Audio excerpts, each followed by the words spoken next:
다니엘 11장 36절부터 12장 4절 말씀 함께 읽었습니다. 계속해서 안티오코스 4세에 관한 예언이 이어지고 있습니다.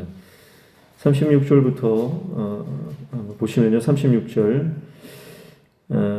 그 왕은 자기 마음대로 행하며 스스로 높여 모든 신보다 크다 하며 비상한 말로 신들의 신을 대적하며 형통하기를 분노하심이 그칠 때까지 하리니 이는 그 작정된 일을 반드시 이루실 것임이라 그렇게 말씀하죠.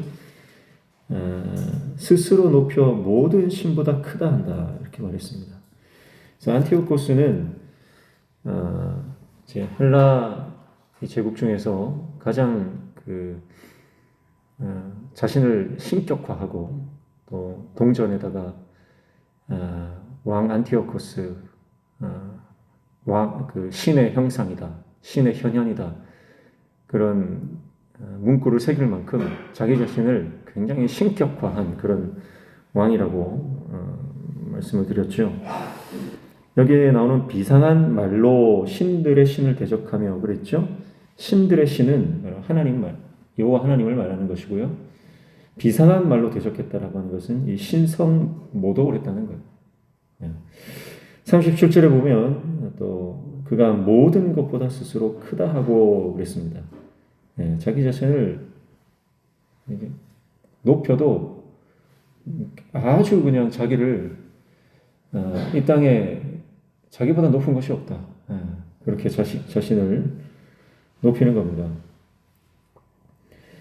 그의 조상들의 신들과 여자애들의 흠모하는 것을 돌보지 아니했다 그랬죠. 조상들의 신들은 앞서 이제 그 셀루코스 왕조가 섬겼던 그 아폴로 신을 말하고요.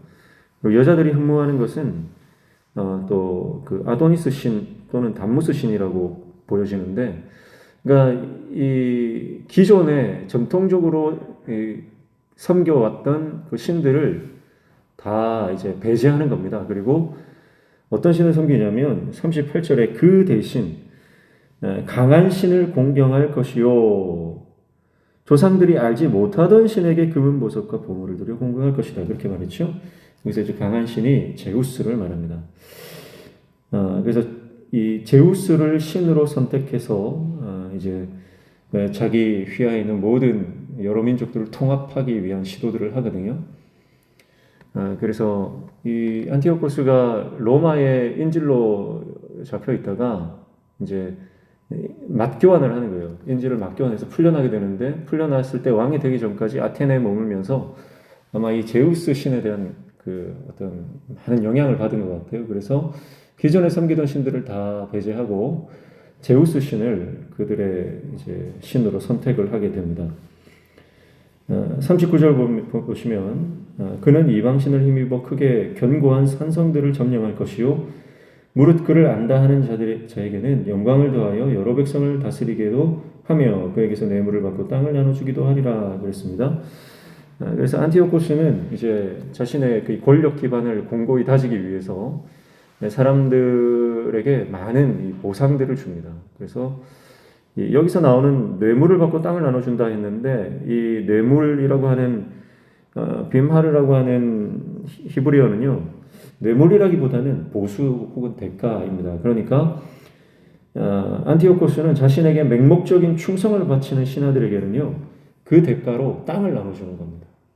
그래서 어떻게든 땅을 나눠준다든지 아니면 뭐 재물을 나눠줘서 이제 그 마음을 사는 거예요.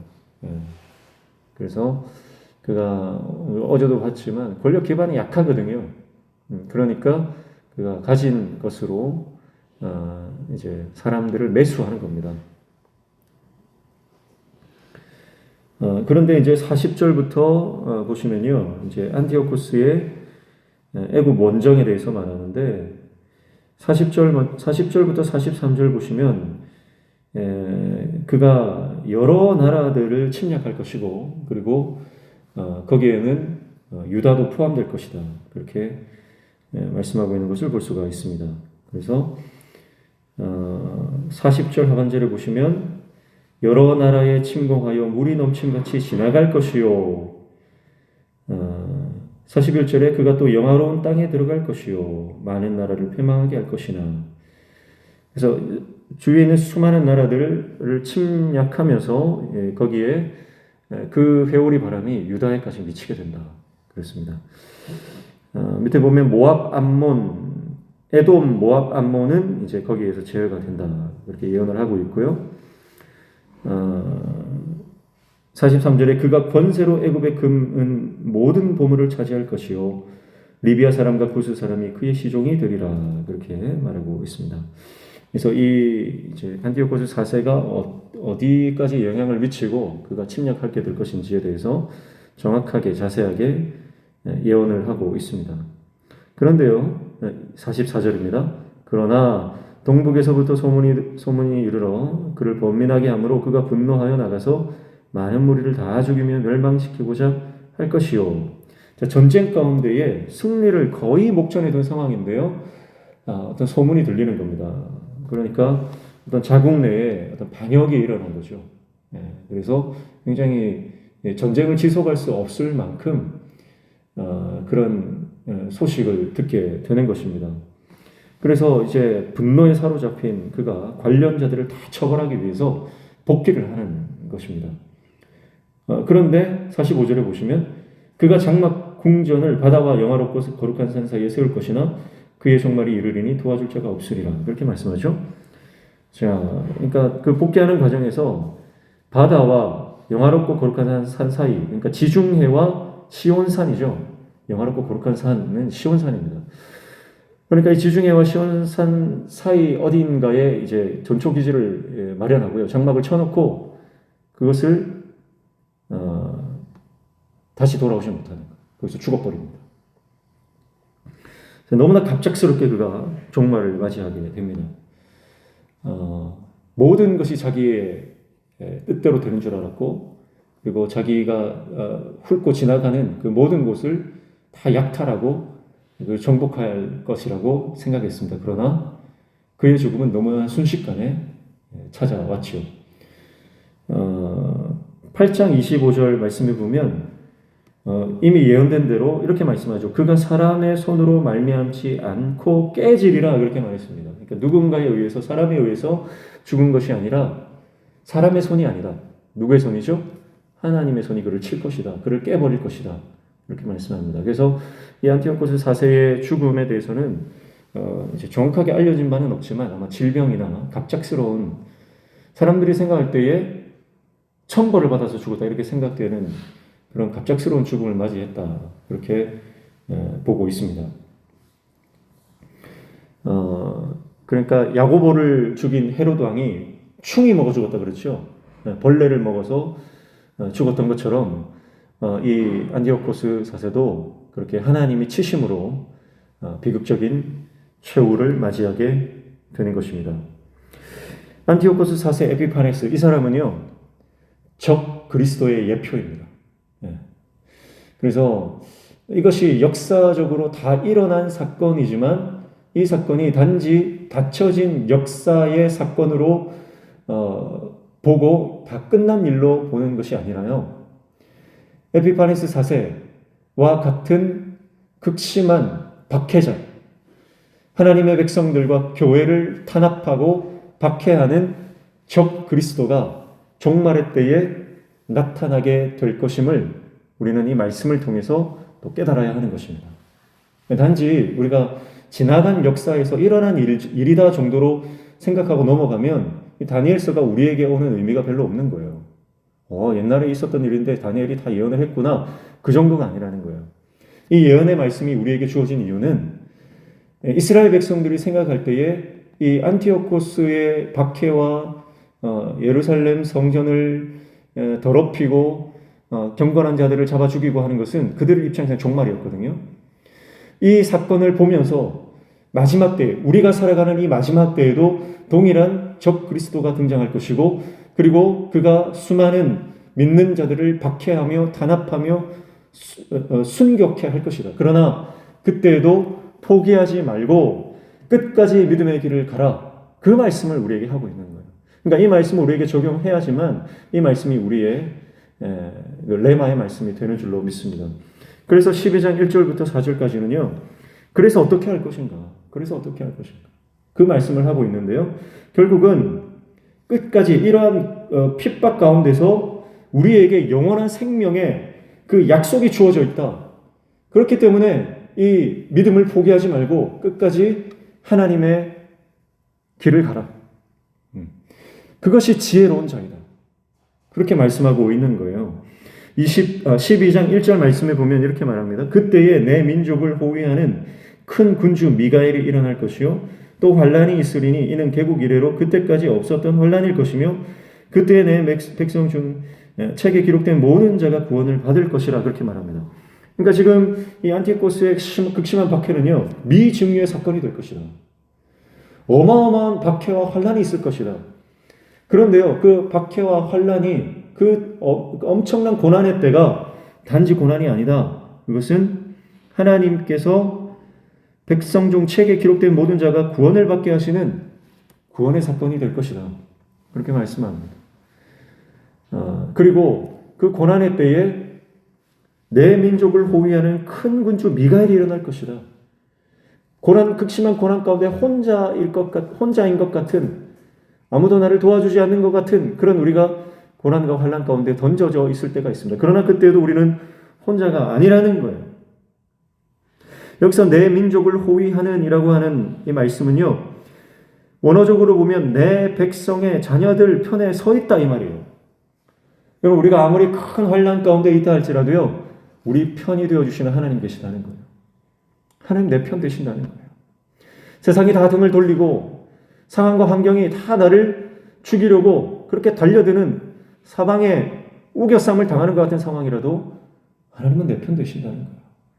그래서 하나님께서 큰 군주 미가엘을 보내실 것이다. 그렇게 말씀하는 것이죠.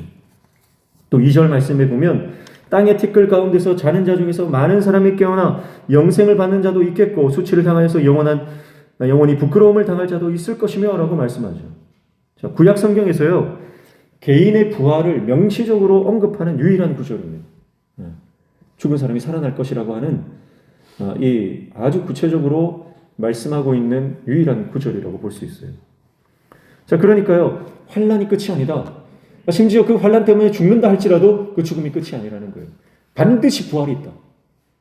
그렇기 때문에 지혜로운 자가 되어라. 주님 편에 서는 자가 되어라. 그 환난 가운데요. 목숨을 부지하기 위해서 그 안티오코스의 헬레니즘 정책 모든 것을 헬라 문화에 다 복속시키려고 하거든요. 근데 거기에 타협하고 그 세상 왕의 편에 서는 사람들이 있다는 거예요. 그런 사람들과 그리고 하나님의 백성들을 박해했던 그 모든 그 악의 세력들 그 모든 사람들은 다 부끄러운 부활로 나오게 될 것이다. 그러나 하나님의 사람들은 영생을 받게 될 것이다. 그렇게 말씀하고 있는 것이죠. 3절 말씀에 보면 지혜 있는 자는 궁창의 빛과 같이 빛날 것이요 많은 사람을 옳은 대로 돌아오게 하는 자는 별과 같이 영원토록 빛나리라 그렇게 말씀합니다. 우리가 너무 좋아하고 잘 아는 말씀이지 않습니까? 그래서 우리가 전도해라. 전도하면 우리가 별과 같이 빛날 것이다. 물론 맞는 말입니다. 우리가 그렇게 많이 해석을 하고 그렇게 많이 알아왔습니다. 그런데 이 말씀은 그 정도 수준의 말씀이 아니라는 거예요. 지금 어떤 상황이라는 거예요? 목숨을 잃어버릴 수밖에 없는 어마어마한 환난의 때라는 거예요. 극심한 고난과 역경과 박해자와 이 핍박을 어마어마하게 받아서 죽을 수밖에 없는 그런 상황들. 그런 상황 가운데서도 뭘 하라는 거예요? 진리편에 서서 말씀을 증거하고 이 신앙을 계승하고 이 신앙을 포기하지 않고 끝까지 주님을 위해서 살아가는 것. 그래서 어떠한 상황 가운데서도 하나님의 말씀을 바르게 깨닫고 가르치고 많은 사람들을 진리로 돌아오게 하는 것. 그러니까 아무리 고통 가운데 있고 환난이 있어도 성경을 가르치고 말씀을 선포하고 복음을 전하는 일을 포기하지 마라. 그러면 우리는 별과 같이 영원토록 빛나게 될 것이다. 자, 세상의 권세는 순간적인 겁니다. 세상의 권세는요 아주 순식간에 그러나 끝나버렸어요. 갑자기 하나님이 치시니까 그 영원할 것 같았던 그의 권세가 그의 위엄이 한순간에 다 사라지고 멸망해 버렸습니다. 그렇지만 지금은 죽은 것 같고 지금은 멸망한 것 같은 성도들의 삶은 어떻습니까? 하나님께서 그들을 다시 일으키셔서 영원한 영광에, 부활의 영광으로 들어가게 하신다라고 하는 것이죠. 세상 영광은 순식간에 사라지는 덧없는 것입니다. 안티오코스의 죽음을 보십시오. 그의 죽음은 순식간에 덧없이 끝나버리고 말았습니다. 그러나 지혜로운 이들의 영광은 하나님 편에 끝까지 서서 믿음을 고수하고 어떠한 환난 가운데서도 이 신앙을 전수하며 많은 사람들에게 하나님의 말씀을 가르치고 증거했던 그 사람들은 영원토록 빛나는 영광 가운데 들어가게 된다라고 말씀하는 것이죠. 그러니까 사랑하는 성도 여러분, 오늘 우리 인생 가운데 이렇게 주님의 말씀, 십자가 복음을 우리 가슴에 품고 어떠한 고난이 와도 내가 이것을 증거하고 선포하며 세상 가운데 그리고 믿지 않는 많은 사람들과 멸망으로 빠져가는 많은 영혼들을 향해서 우리가 이 진리를 선포하고 하나님의 복음을 영원 살리는 이 사명, 우리 살아갈 수 있는 그런 복음의 사람, 말씀의 사람 되시기를 축복합니다. 그래서 4절 말씀에 보면요, 정리를 하는데요, 다니엘아 이 마지막 때까지 이 말을 간수하고 이 글을 봉함하라. 많은 사람이 빨리 왕래하며 지식이 더하리라. 그렇게 말씀합니다. 간수해라, 비밀에 붙여라 이 말이에요. 봉함하라라고 하는 것은 이제 글을 써가지고 사람들이 볼 수 없도록 딱 이 봉인을 하라는 거죠. 예언의 말씀을 주셨습니다. 그런데 그 말씀을 전하지는 말하는 거예요. 실컷 다 앞으로 어떤 일들이 일어날 것인가 다 말씀해 주셨고 예언해 주셨는데요. 실컷 다 그 말씀을 다 받고 깨달았는데 정작 그거를 밝히지는 마라. 비밀에 붙여놔라. 글로 써서 봉인해 두어라. 그렇게 말씀하고 있는 것을 볼 수가 있죠. 왜 그랬을까요? 아마도 어쩌면 이제 그 시대 사람들에게 이 말씀이 감당이 안 되었을 수 있습니다. 감당이 안 되는 거예요. 이 말씀이 또 이 말씀이 한다고 해서 믿지도 않을 뿐더러 감당이 안 되는 그런 말씀이고요. 그래서 하나님께서는 이 말씀이 드러나야 하는 하나님의 때가 있다는 겁니다. 그래서 말씀이 드러나는 때가 하나님의 때가 있다는 것이죠. 그래서 우리가 하나님의 말씀을 받는다면요, 우리가 이성적으로 이거 전해야 되는 것 아닙니까? 이거 드러내야 되는 것 아닙니까? 이렇게 생각할 수 있지만 그 모든 것에는 하나님의 때가 있고 하나님의 주권에 의해서 일어나는 것이다. 그렇게 우리가 볼 수가 있겠습니다. 이 때는 어떤 때냐? 많은 사람이 빨리 왕래하며 지식이 더하리라. 그래서 많은 사람들이 이 인구 이동이 활발하게 일어나고 또 많은 사람들의 지식이 굉장히 막 올라가는 그 시대가 올 것이다. 그 마지막 때, 그것이 이제 마지막 때의 모습이다. 이렇게 말씀하시는데요. 사랑하는 성도 여러분, 오늘 이 말씀을 통해서 우리는 세상 권력의 허무와 세상 권력의 덧없음을 봅니다. 그러나 하나님 편에 서서 끝까지 진리를 고수하고 하나님의 말씀대로 끝까지 진리 편에 서는 사람, 그 사람 영원토록 하나님 주시는 그 영광스러운 영광에 들어갈 것이다. 이렇게 말씀합니다. 우리가 인생을 살아가면서 많은 고난과 환난과 또 핍박을 받을 수 있습니다. 앞으로 더 예수 믿는 것이 힘들어지는 시대, 신앙을 지키는 것이 너무너무 힘든 시대가 되어져 가고 있습니다. 그러나 그때에도 끝까지 믿음을 포기하지 말고 우리가 이 믿음의 길을 묵묵히 걸어갈 때에 우리는 주님께서 주시는 놀라운 부활의 영광을 경험하게 될 줄로 믿습니다. 지금 당하는 수치와 부끄러움은 하나님의 때에 영광스러운 면류관으로 우리에게 주실 것입니다. 그 부활의 소망을 가지고 오늘 이 하루도 주님과 동행하며 주님 바라보는 복된 삶을 살아가는 저와 여러분 되시기를 주님의 이름으로 축복합니다. 기도하겠습니다. 하나님 아버지, 다가올 영광, 부활의 그 놀라운 하나님의 영광을 바라보며 지금 우리가 살아가는 이 세상, 이 현실 가운데서 하나님의 말씀을 선포하며 십자가 복음을 증거하는 복된 인생을 살아갈 수 있도록 인도하여 주셔서 우리 삶을 통해서 하나님 영광 받아주시고 또 많은 사람들이 우리의 삶과 또 우리의 말들을 통해서 주님께로 돌아오는 귀한 역사들이 일어나게 도와주시옵소서. 오늘도 간구하며 기도하는 모든 기도의 제목들 들어 응답하여 주시며 우리 삶에 막혀진 문들이 열려지는 형통의 은혜를 경험케 하여 주시옵소서. 예수님의 이름으로 기도하옵나이다. 아멘. 말씀